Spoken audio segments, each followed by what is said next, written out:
Acende em nós teu fogo, ó Deus, faz o teu querer em nós. De tua graça eu quero mais, Senhor.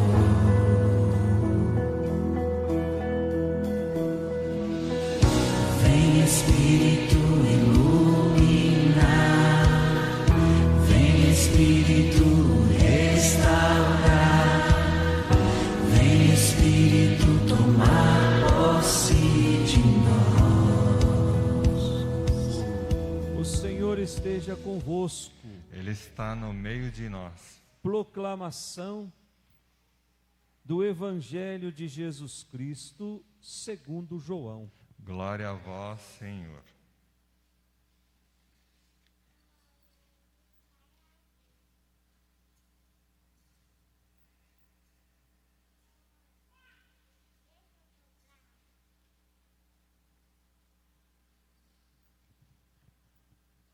Ao anoitecer daquele dia, o primeiro da semana, estando fechadas por medo dos judeus as portas do lugar onde os discípulos se encontravam, Jesus entrou e, pondo-se no meio deles, disse: a paz esteja convosco.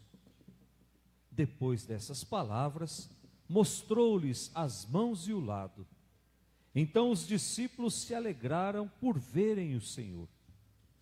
Novamente Jesus disse: a paz esteja convosco. Como o Pai me enviou, também eu vos envio. E depois de ter dito isto, soprou sobre eles e disse: recebei o Espírito Santo. A quem perdoardes os pecados, eles lhes serão perdoados. A quem os não perdoardes, eles lhes serão retidos. Palavra da salvação. Glória a vós, Senhor.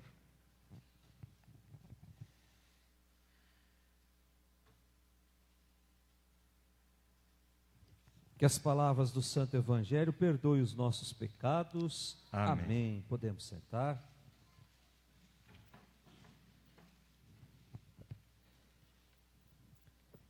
Caríssimos irmãos que nos acompanham pelas redes sociais, nós estamos hoje celebrando a solenidade de Pentecostes. Penta quer dizer 50, ou 5, Pentecostes, 50 dias depois da Páscoa. Portanto, a festa ou a solenidade que nós estamos celebrando hoje vem nos convidar a refletir sobre o Espírito Santo. O Espírito Santo como um dom de Deus que Ele oferece a todos, gratuitamente. Portanto, é o Espírito que nos dá a vida, é o Espírito que nos renova, que nos transforma, que faz nascer homem novo, mulher nova. É o Espírito que nos liberta dos guetos que nós insistimos em percorrer ao longo da nossa vida. E essas leituras que nos foram propostas hoje nos ajudam a entender bem o sentido dessa festa de hoje. Primeira leitura, tirada lá dos Atos dos Apóstolos, o capítulo 2. Esse capítulo 2 dos Atos dos Apóstolos tem como objetivo animar uma comunidade que estava desanimada, animar uma comunidade que estava frustrada. O reino de Deus, tão anunciado por Jesus, ainda não havia acontecido. O livro dos Atos dos Apóstolos foi escrito quase 80 anos depois de Cristo. E nesse capítulo 2, nós encontramos um texto cheio de símbolos, de imagens, uma linguagem poética, até mesmo algumas metáforas nós encontramos aí dentro. Mas nós não podemos nos prender à beleza do texto. O que está por trás desse livro é algo muito mais do que a beleza das palavras, e sim uma catequese, onde o autor quer apresentar aquilo que é fundamental. que é uma comunidade que nasce de Jesus, uma comunidade que é assistida pelo Espírito Santo, uma comunidade que é chamada a testemunhar aos homens o projeto libertador de Deus. Mas afinal de contas, no que consiste então essa festa de Pentecostes? É sempre bom lembrar que não é uma festa inventada por nós católicos cristãos. A festa de Pentecostes é uma festa judaica em que se celebrava uma boa colheita do trigo. Terminava de colher o trigo, fazia-se essa festa, agradecendo a Deus pelos frutos que foram colhidos. Aí lá no século I, no ano 100 da nossa era, essa festa, ela ganhou um novo significado.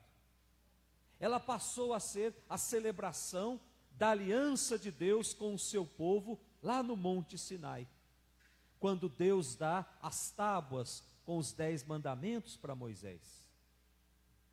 Portanto, passou a ser uma festa em que se celebrava a constituição do povo de Deus, ou a construção do povo de Deus. Então, o autor do livro dos Atos dos Apóstolos, que é o evangelista São Lucas, ele tem um insight muito positivo. Ele coloca nesse dia a festa dos dons do Espírito Santo, para dizer que o Espírito é a lei dessa nova aliança. É o Espírito quem dinamiza a vida da comunidade. É o Espírito que faz renascer tudo aquilo que está aparentemente morto. É o Espírito que faz constituir uma nova comunidade, a comunidade do povo de Deus, a comunidade do Messias. E essa comunidade, diz São Lucas, ela vai viver agora, não de uma lei escrita numa tábua, mas vai viver de uma lei escrita no coração de cada homem e de cada mulher. Ou seja, nós nascemos desejando o Espírito Santo. Olha que coisa bonita, gente.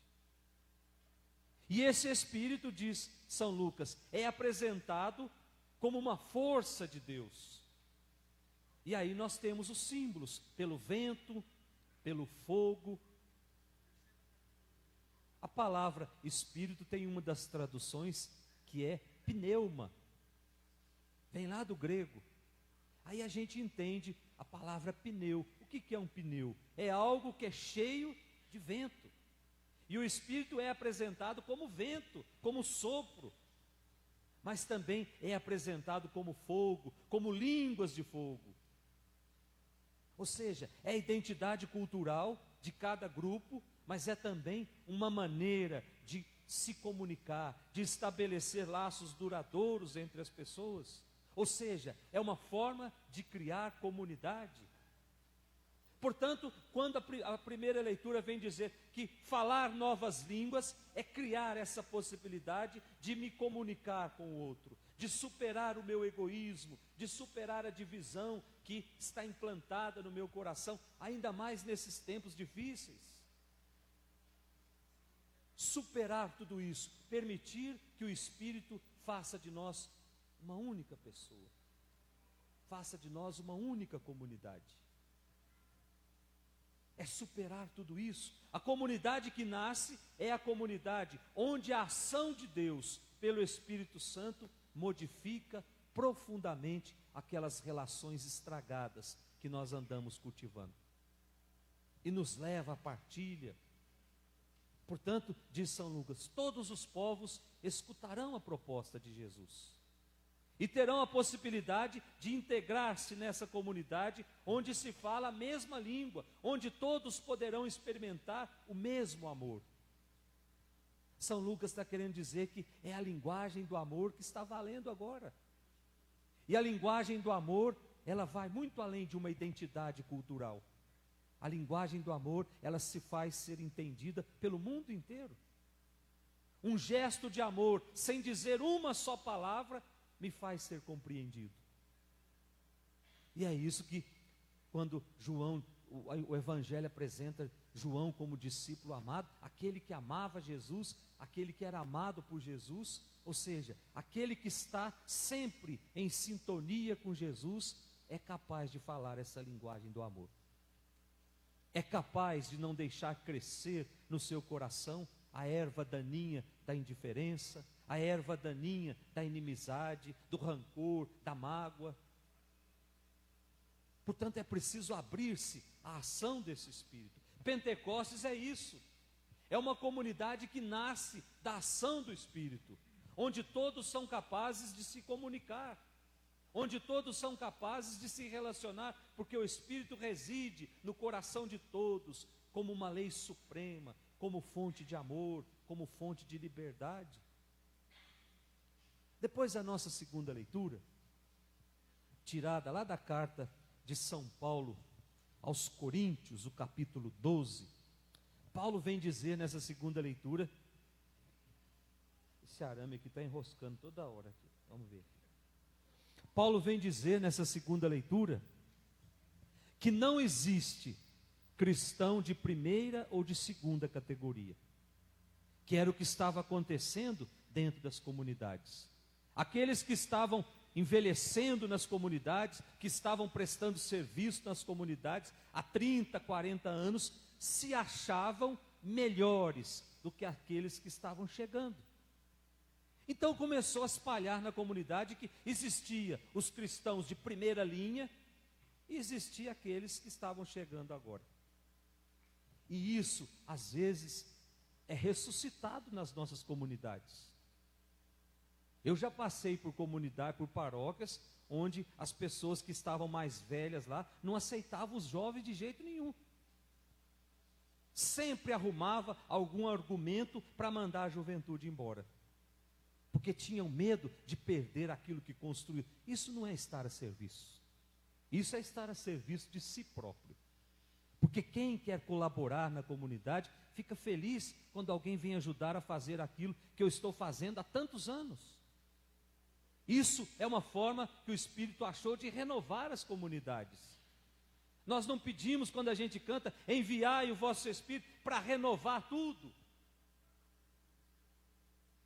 E aí começam as brigas dentro da comunidade. Eu não gosto nem de lembrar que meu diabetes sobe das brigas que eu tive nas outras paróquias. Toda paróquia onde eu passei, eu sempre arrumei alguma confusão.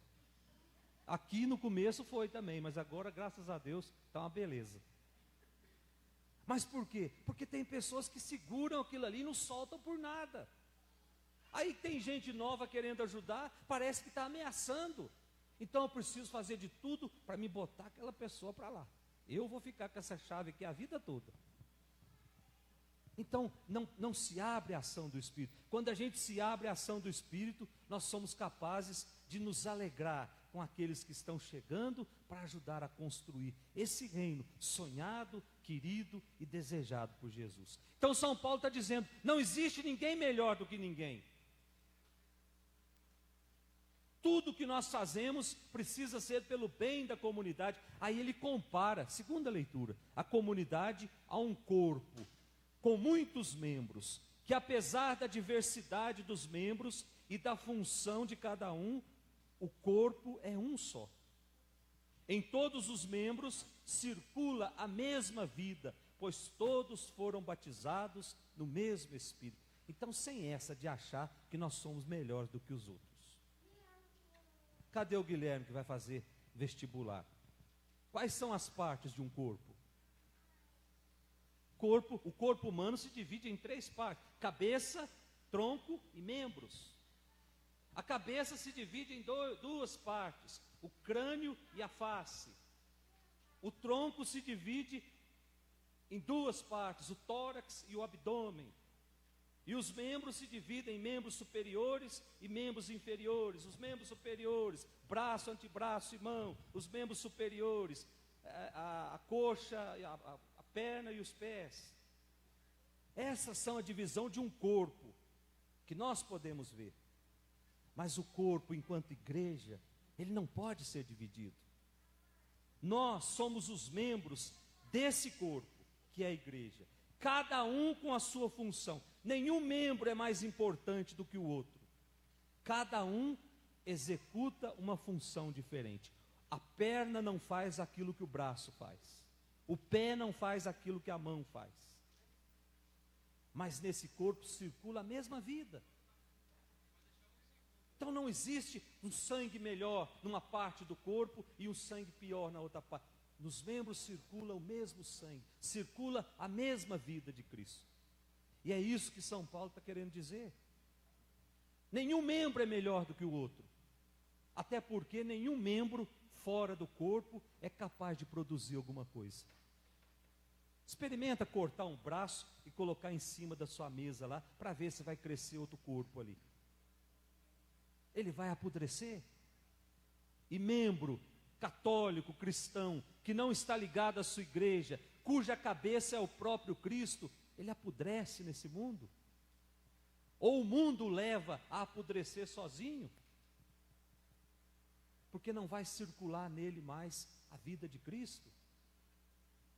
E por fim a gente olha o nosso evangelho de hoje, o capítulo 20 do evangelho de São João.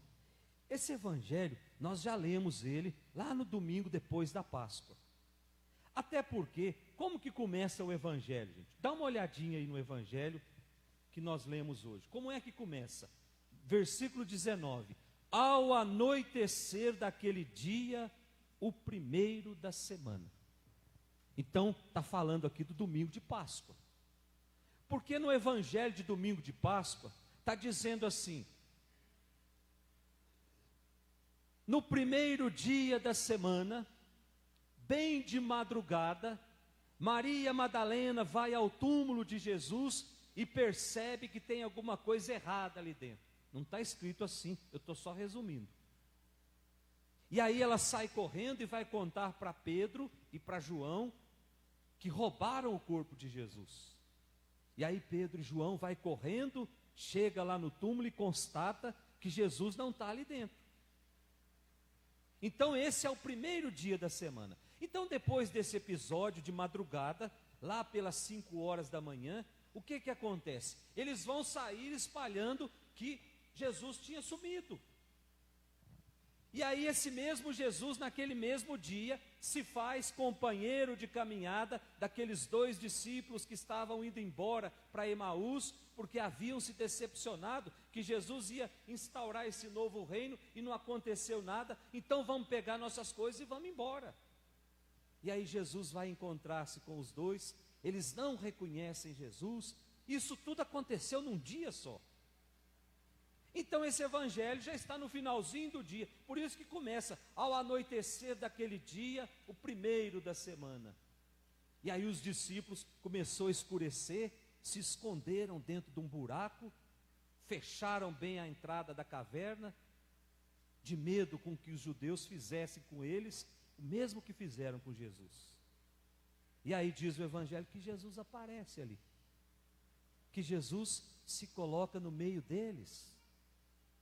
Ô gente, quando alguma coisa está no meio, todo mundo olha para ela. Eu estou aqui no meio quase, está todo mundo olhando para mim. E se alguém estiver olhando para o outro lado, eu vou chamar a atenção. Com Jesus foi assim. Ele se coloca no meio, portanto ele assume o ponto de referência. Agora a gente só olha para Jesus.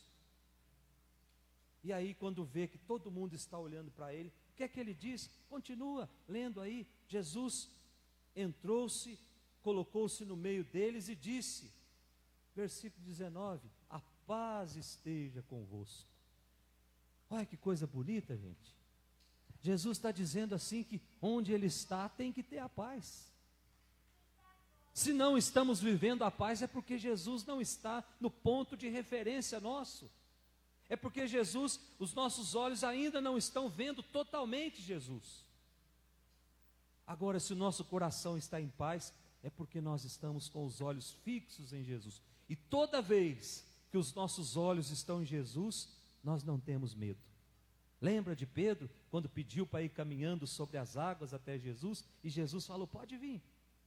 Enquanto ele estava olhando para Jesus, ele estava caminhando sobre as águas. A hora que ele começou a prestar mais atenção nos ventos que balançava a água, ele começou a afundar.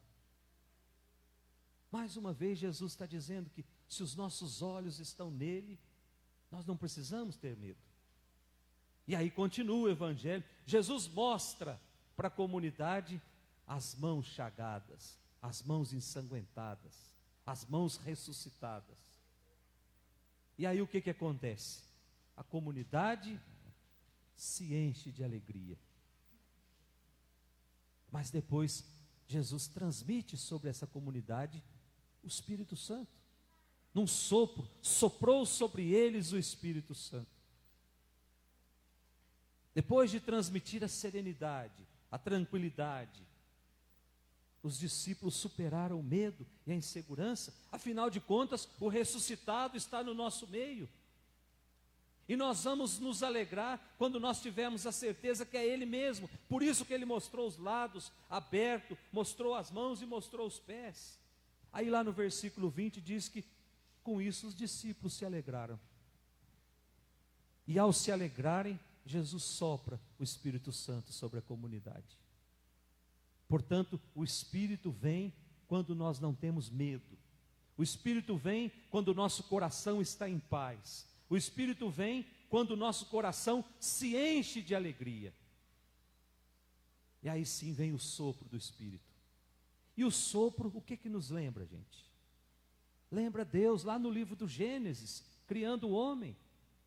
Como é que Deus cria o homem? Deus faz um monte de barro, vai amontoando aquele barro, forma o homem e sopra no nariz do homem o sopro da vida. Agora Jesus sopra também sobre a comunidade, mas não é o sopro da vida, é o sopro de uma vida nova, de uma vida sem pecado, de uma vida com Jesus. E aí ele começa a explicar qual é a missão desses que recebem o sopro da vida. Qual é a missão? Versículo 23, eliminar o pecado. Comunidade de seguidores de Jesus não podem supervalorizar pecados.